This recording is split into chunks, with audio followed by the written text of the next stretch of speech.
निरंजन जय हो जय हो जय हो।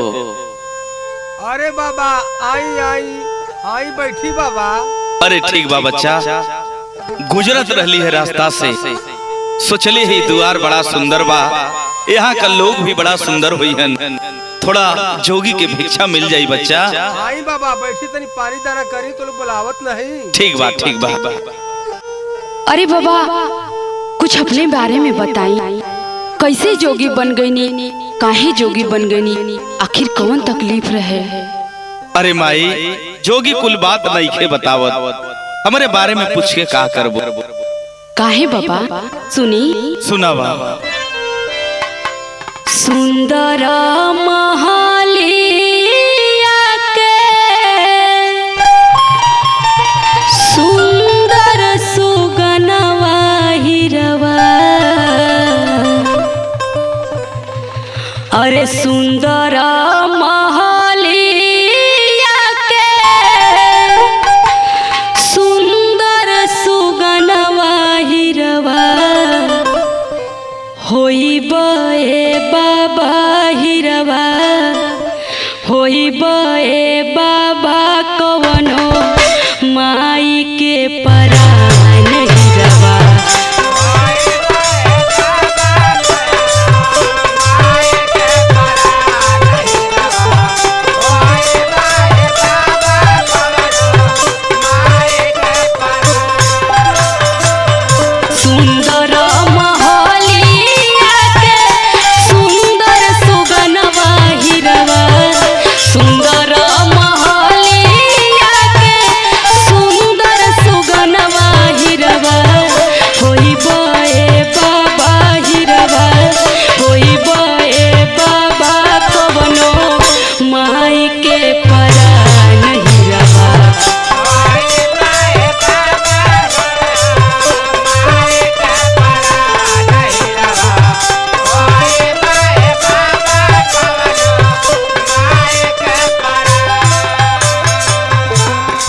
माई अगर आप लोग नइखे मानत तो जोगी बता रहल बा, सुना। बताई बाबा। सुंदर महालिया के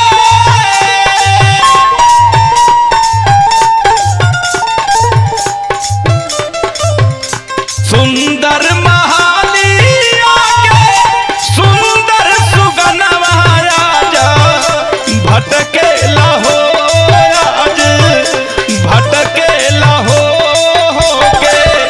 जोगिया फकीर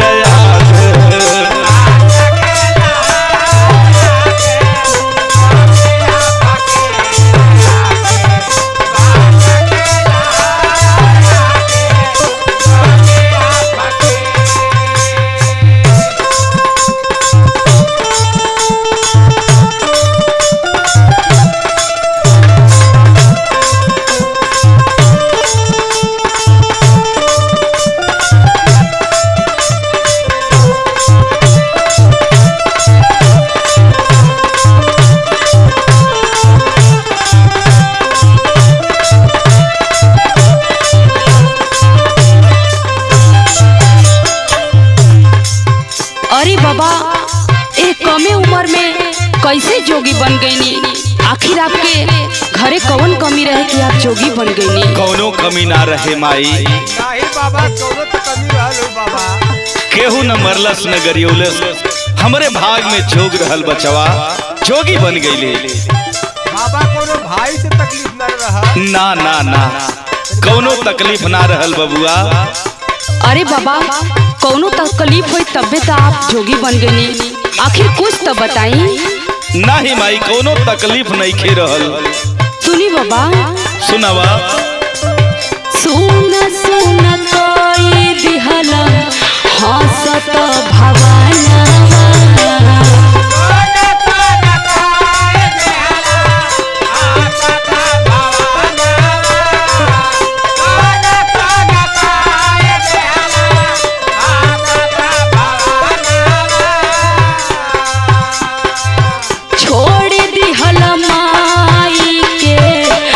जल में पराना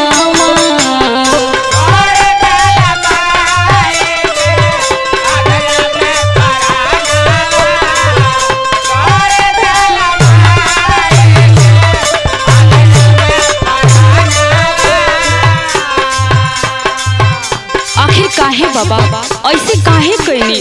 अरे माई मत पूछा। सुनी बाबा, सुनावा। सुना सुना कोई दिहला हंसत भवनवा, छोड़ दिहला माई के अध जल में परानवा, पूरा नाही गइला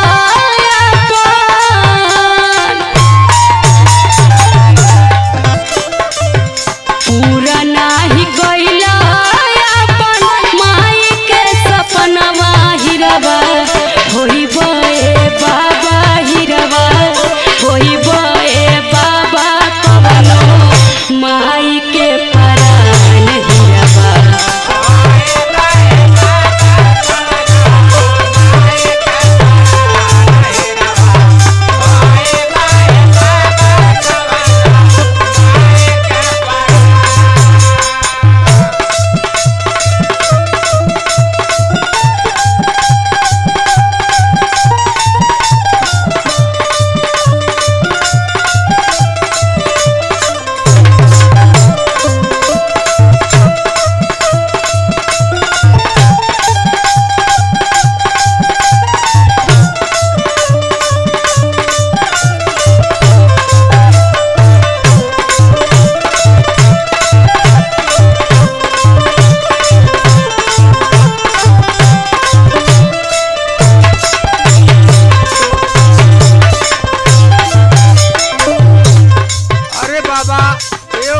आपके पढ़े लिखे के चाहिए, लेकिन ये उम्र में बाबा आप सरही गुदरी लेकर घूमत हैं। अरे बबुआ कुल बात बता दहली कि हमारे भाग में जोग रहल, हमार दिन कट जाई एह दुआरे ओह दुआरे भीख मांग के अपन दिन काट ले बबुआ।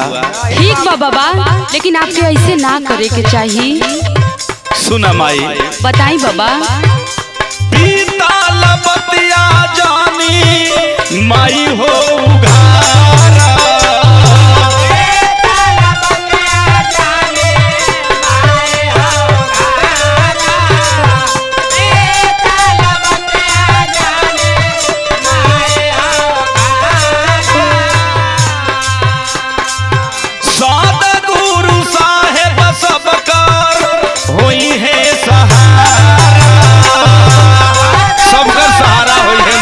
गुरु महाराज ई तो सही बात कहतनी बाबा।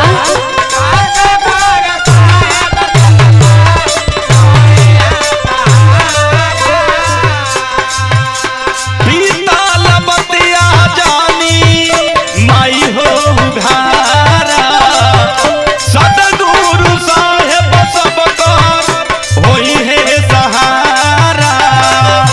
ए माई सुना, बताई बाबा। विवेक परमोद करे,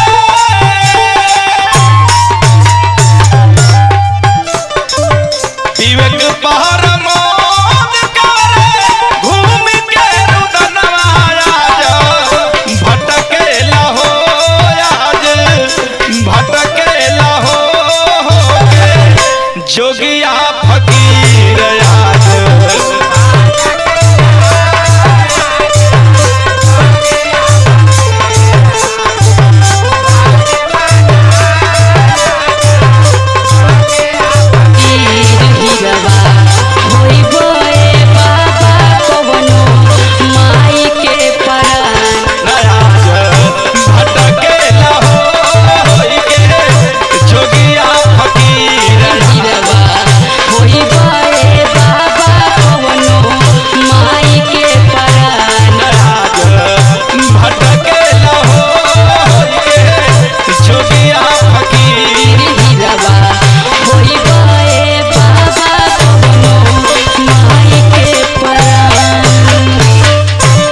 अरे ऐसे मत करी बाबा, अपने घरे जाइए। अरे माई कोनो गुदरी होखत दे दिए जोगी। अच्छा बाबा बैठी, हम गुदरी घर में से मंगवाओ थे। ठीक बा बच्चा, आबाद रहा।